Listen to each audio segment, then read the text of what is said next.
William Bonin, the Freeway Killer, met his end strapped to a gurney in San Quentin, unrepentant to his last breath. But before his final moments, he turned Southern California's freeways into a dumping ground for his young victims. Using his van as a mobile chamber of horrors, Bonin lured boys into a nightmare of torture and murder. How did one man orchestrate such terror? And what drove him to such depravity? Early life. Born on January 8, 1947, in the small industrial town of Willimantic, Connecticut, Bonin's early years were marked by relentless hardship. He was the middle child in a family plagued by dysfunction, and his home life quickly became a battleground of unmet needs and unchecked anger. His father, a raging alcoholic and compulsive gambler, was frequently absent. When he was present, he brought with him a volatile temper, inflicting both verbal and physical abuse on his children. Bonin's mother, burdened by her husband's erratic behavior and the family's financial instability, seemed incapable of providing the nurturing environment young William desperately needed.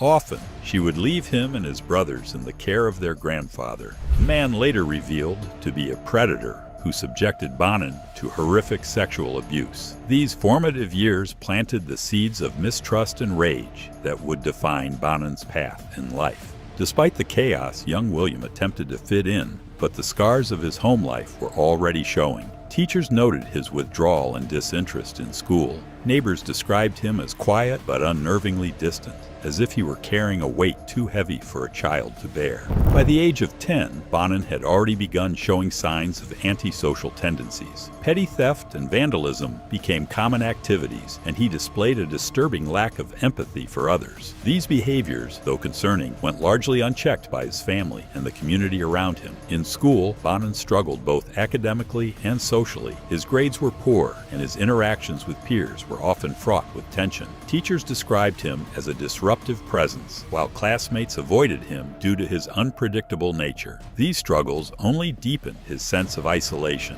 further pushing him toward a life of deviance. By his late teens, Bonin's actions had escalated beyond mischief. Reports of his involvement in violent altercations began to surface, and his run-ins with local law enforcement became more frequent. Yet, for all his growing notoriety, no one could predict the extent of the horrors he would later commit. In 1965, seeking an escape from his troubled past, Bonin enlisted in the United States Air Force. For a brief period, military life provided him with structure and purpose. He trained as a radar operator and was stationed in Vietnam during the height of the war. However, the Air Force would also become a source for his darker impulses. While serving overseas, Bonin reportedly began engaging in acts of sexual violence against fellow soldiers. These crimes, though disturbing, were rarely reported or investigated during the chaos of wartime. Bonin's military career ended abruptly in 1969 when he was dishonorably discharged following accusations of sexual misconduct. This expulsion marked a turning point in his life. Stripped of the order and discipline the military had provided, Bonin returned to civilian life, now burdened with new layers of trauma and anger. Bonin's return to civilian life was anything but smooth. Now back in the United States, he struggled to reintegrate into society. Unable to hold down steady employment and with no meaningful connections to family or friends, Bonin found himself increasingly isolated. This isolation, combined with his long-standing psychological issues, set the stage for his descent into serious criminal behavior. The crimes.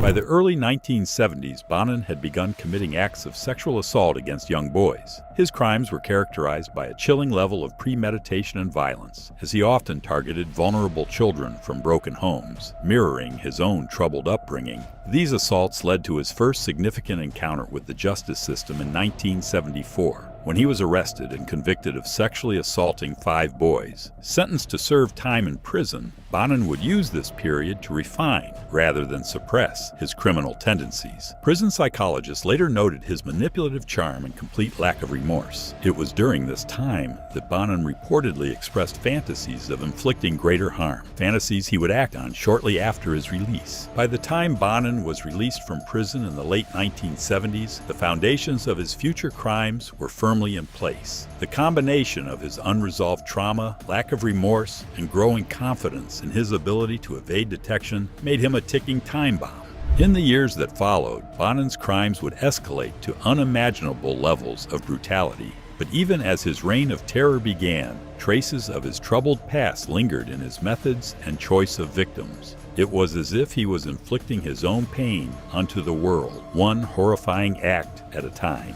Southern California in the late 1970s was a region living under the shadow of fear. Young boys and teenagers were disappearing, and their bodies were surfacing days later in desolate locations, brutalized, discarded, and unrecognizable to all but their grieving families. The pattern was chilling, and the press was quick to coin a name for the perpetrator: the Freeway Killer. For many, the nickname captured the scale of terror this individual unleashed, but for law enforcement, it marked the beginning of a relentless hunt. At the center of this chaos was William Bonin, a man whose crimes would become synonymous with unfathomable cruelty. The killings were calculated and gruesome. Bonin had a method to his madness, carefully selecting his victims and turning each encounter into a horrifying ritual. As police pieced together the details, it became clear that Bonin was no ordinary predator. His ability to evade capture while increasing his brutality suggested a killer who thrived on the thrill of his own evil. William Bonin's crimes were as systematic as they were horrifying. He preyed on the vulnerable, specifically targeting teenage boys and young men. Many of his victims were hitchhikers, runaways, or boys from difficult home lives, individuals less likely to be reported missing immediately. These boys often fell victim to Bonin's manipulative charm, unaware they were stepping into the van of a sadistic murderer. Bonin's infamous van became another disturbing symbol of his crimes. Outfitted with tools of restraint, including rope and handcuffs, the vehicle doubled as both a trap and a mobile torture chamber. Once a victim entered, the doors locked not just physically, but metaphorically, sealing their fate. The van allowed Bonin to operate in secluded areas while still remaining mobile, a factor that helped him evade capture for so long. Bonin's methods of murder were as cruel as they were deliberate. He would often gain his victims' trust before overpowering them with sheer force. The torture that followed was methodical, involving ligatures, knives, and blunt objects. Bonin seemed to revel in the suffering he inflicted, demonstrating a complete lack of empathy. After the murders, the bodies were dumped along freeways, a move that both terrorized the public and served as Bonin's grim signature. With each killing, Bonin's methods grew more calculated and brutal. Early victims suffered strangulation, but later victims were subjected to prolonged torture. Authorities began noticing unique details, such as the use of ligatures fashioned from ropes or shoelaces. These elements, while horrifying, offered law enforcement critical clues about the identity and mindset of the killer. Bonin's actions weren't just about satisfying his twisted urges, they were also a taunt to law enforcement. The decision to leave bodies in highly visible locations along freeways was a deliberate move, signaling his arrogance and confidence in his ability to evade capture. While William Bonin is often the focus of discussions about the Freeway Killer, it's crucial to remember the lives lost to his violence. Each victim was more than just a statistic. They were sons, brothers, and friends whose lives were cut tragically short. Bonin's victims were primarily boys between the ages of 12 and 19, many of whom came from difficult circumstances. For instance, 13-year-old Thomas Lundgren had dreams of becoming a mechanic before he was lured into Bonin's van. Similarly, 17-year-old Michael McDonald had a close-knit group of friends who described him as loyal and outgoing. These were young lives full of potential, stolen by a man driven by his own demons. The first challenge for investigators was identifying the connection between the murders. Bonin's victims came from diverse backgrounds, but there were striking similarities in the cases. The victims, typically boys aged 12 to 19, were often found bound, strangled, or bludgeoned. The use of ligatures, evidence of sexual assault, and the locations where bodies were discarded all hinted at a single perpetrator, or possibly a group. Still, the investigation faced hurdles. Forensic technology in the 1970s was far less advanced than it is today, leaving detectives reliant on physical evidence and witness accounts. The lack of a centralized database for tracking serial offenders also slowed progress. Each crime seemed isolated at first glance, and it took time before detectives realized they were hunting the same predator. As more bodies were discovered, the media played a pivotal role in amplifying public panic. Headlines about the Freeway Killer dominated newspapers and television broadcasts, painting a dark picture of a predator who could strike at any time. This constant coverage pressured law enforcement to deliver results quickly, but it also had unintended consequences. The media's attention emboldened Bonin, who seemed to revel in the fear his crimes created. At the same time, the intense scrutiny made the investigation more challenging, as tips flooded in from concerned citizens and conspiracy theories began circulating. Bonin didn't operate alone. Over time, he recruited several accomplices, including Vernon Butts, a factory worker and part-time magician, and James Monroe, a drifter seeking a sense of belonging, as well as Gregory Miley. These individuals not only helped Bonin secure victims, but also participated in or witnessed the atrocities. Bonin's ability to manipulate these accomplices showcased his disturbing charisma and power over those around him. But their involvement would later prove crucial in his downfall, as their confessions gave investigators the break they desperately needed. But individuals he manipulated into compliance. Vernon Butts, for instance, was a factory worker with a fascination for the macabre, and James Monroe was a drifter seeking connection. Bonin's ability to control these men showcased his disturbing charisma and predatory instincts, allowing him to spread his reign of terror further than he could have alone. As the investigation intensified, cracks began forming in Bonin's circle. Accomplices who initially supported him began to break under pressure. Vernon Butts, in particular, provided chilling details about Bonin's methods, describing how he would charm his victims before turning on them with unimaginable cruelty. These testimonies were instrumental in building a case against Bonin, offering insight into his actions and mindset. The relationships between Bonin and his accomplices were far from stable. Tensions arose as the crimes escalated, with some accomplices fearing for their safety. This internal discord sowed the seeds of betrayal that would eventually lead to Bonin's capture. For months, Bonin operated with disturbing precision, but like many serial killers, his overconfidence became his downfall. The murder of Stephen Wells, a 19-year-old who entered Bonin's van in 1980, marked the beginning of the end. This time, Bonin's accomplices played a crucial role in his capture. James Monroe, who was present during Wells' murder, later confided in a friend about the crime. The friend contacted the police, setting off a chain of events that would bring Bonin's spree to a close. Armed with this tip, law enforcement began closely monitoring Bonin. Detectives set up surveillance on his van, which had become synonymous with his crimes. On June 11, 1980, Bonin was caught in the act, attempting to assault another young boy. This time, there would be no escape. The police arrested him on the spot, ending his reign of terror. Bonin's demeanor during his arrest was disturbingly calm. According to officers, he showed little emotion, even as the evidence against him mounted. In his van, detectives found handcuffs, rope, and other items linking him to the murders. It was clear they had finally caught the Freeway Killer. With Bonin in custody, the true extent of his atrocities began to emerge. He was linked to at least 21 murders, though authorities suspected the number could be higher. The sheer brutality of his crimes shocked the nation and brought renewed attention to the vulnerabilities of runaway and hitchhiking youth. Bonin's crimes also had a lasting impact on society. The dangers of hitchhiking became a national conversation, leading to campaigns urging young people to avoid accepting rides from strangers. Law enforcement agencies also began developing more sophisticated methods for tracking serial offenders, laying the groundwork for future investigations. The trial. William Bonin's trial was nothing short of a spectacle, filled with moments that left even seasoned courtroom observers shaken. Prosecutors aimed to showcase the premeditation and sheer brutality of Bonin's crimes. They highlighted his calculated methods, lack of remorse, and the overwhelming evidence tying him to the murders. The goal was to present Bonin as an unrepentant predator, ensuring a conviction and the harshest possible sentence. Bonin's defense team attempted to paint a more complex picture, suggesting mental instability and a traumatic upbringing as mitigating factors. While they did not deny his involvement in the murders, they sought to humanize him in the hopes of sparing him the death penalty. However, this approach was met with skepticism, given the overwhelming evidence and Bonin's chilling demeanor. The prosecution wasted no time in painting Bonin as a cold-blooded killer, describing his crimes in graphic detail. The defense countered with pleas for understanding, citing Bonin's troubled past as a factor in his actions. From the outset, the emotional weight of the case was palpable. The trial's most gut-wrenching moments came from the families of Bonin's victims. Parents and siblings took the stand,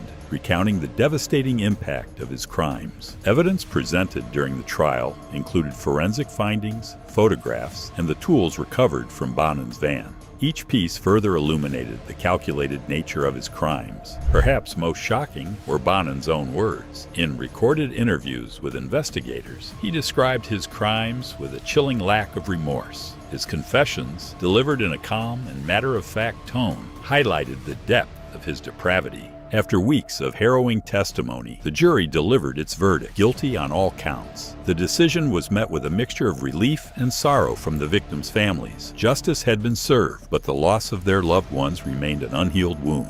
During the sentencing phase, the court weighed the magnitude of Bonin's crimes. The decision to impose the death penalty reflected the severity of his actions and the lack of mitigating factors. But Bonin, true to form, showed little emotion as the sentence was read. For the families of the victims, the trial's outcome brought some measure of justice, but could never erase the pain of their losses. The broader public, meanwhile, expressed relief that Bonin would never again pose a threat. Bonin's time on death row was marked by a disturbing lack of remorse. While many inmates reflect or express regret for their crimes, Bonin seemed indifferent. Prison staff reported that he maintained an unsettling calmness, showing neither fear for his fate nor empathy for his victims. He occasionally granted interviews, during which his demeanor remained as cold and calculating as during his trial. In these moments, Bonin offered no insight into his motivations beyond what was already known: his need for control and his desire to inflict pain.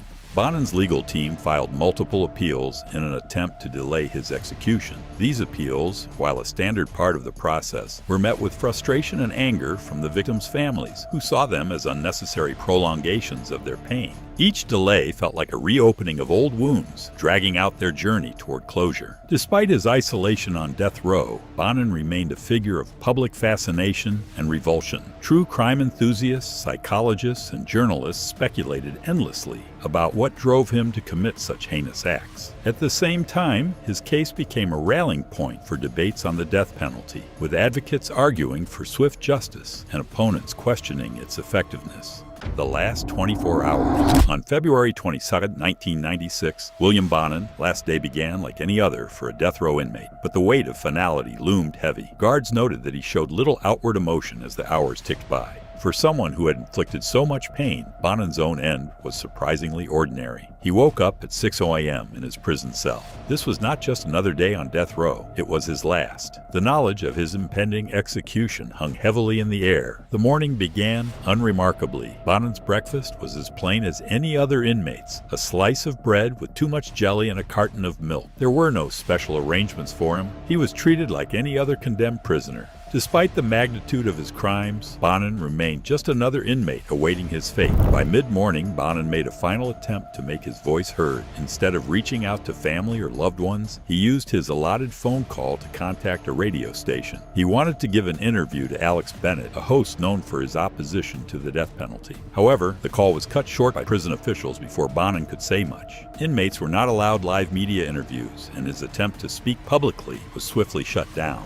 Meanwhile, Bonin's lawyers scrambled to file last-minute appeals, arguing that he had been denied a fair trial due to poor legal representation and mishandling of evidence. However, these efforts were quickly dismissed by the Ninth Circuit Court of Appeals. Governor Pete Wilson, who had already rejected a clemency request, described Bonin as a symbol of why the death penalty existed. The courts found no reason to delay the execution, ruling that justice would not be compromised by carrying out the sentence. As the afternoon stretched on, Bonin spent time with his legal team, a chaplain, and a few visitors. Despite his situation, he appeared calm and collected, showing no signs of distress or fear. He passed the time reading letters from supporters, as if they provided a fleeting sense of normalcy in his final hours. There were no dramatic gestures or apologies. Bonin remained detached, much like he had throughout his trial and imprisonment. At 4:08 p.m., Bonin was granted a rare interview with a reporter from KQED-FM. His composure during the conversation was unsettling. When asked about his thoughts on facing death, Bonin admitted he had made peace with the possibility. However, when the subject of regret came up, his response was chillingly off-topic. Instead of expressing remorse for his victims, he lamented leaving the sport of bowling too soon.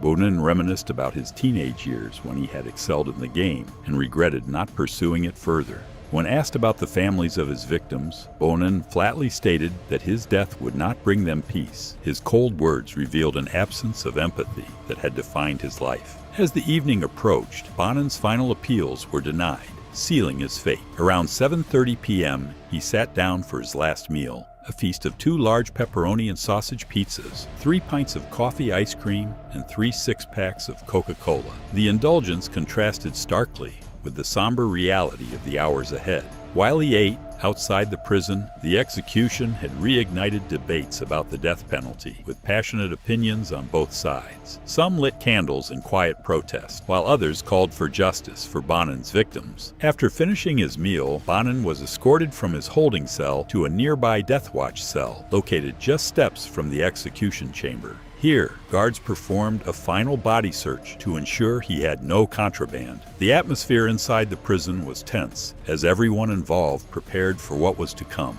Shortly before midnight, Bonin was led to the execution chamber. He walked calmly, showing no outward signs of fear or regret. Witnesses included his attorney, a chaplain, and a few others he had chosen to be present. Some of the victims' families also attended, hoping that witnessing his death might bring a sense of closure. Once inside, Bonin was strapped to a gurney. His expression remained stoic as guards placed intravenous lines in his arms. The execution process began at 12:09 a.m. on February 23, 1996. The first drug, sodium pentothal, rendered him unconscious within seconds. Next, pancuronium bromide was administered to paralyze his muscles and stop his breathing. Finally, potassium chloride was injected to halt his heart. The entire procedure took just a few minutes, and at 12:13 a.m., William Bonin was pronounced dead. Bonin left no grand final statement, only a brief message to the prison warden expressing his belief that the death penalty sent the wrong message to society. His words, however, lacked the remorse many had hoped for. Outside the prison, the reactions were as divided as they had been throughout his case. For the families of his victims, Bonin's execution was a long-awaited moment, though it could never truly erase the pain he had caused. For opponents of the death penalty, it was another instance of state-sanctioned violence. Bonin was the first person in California to be executed by lethal injection.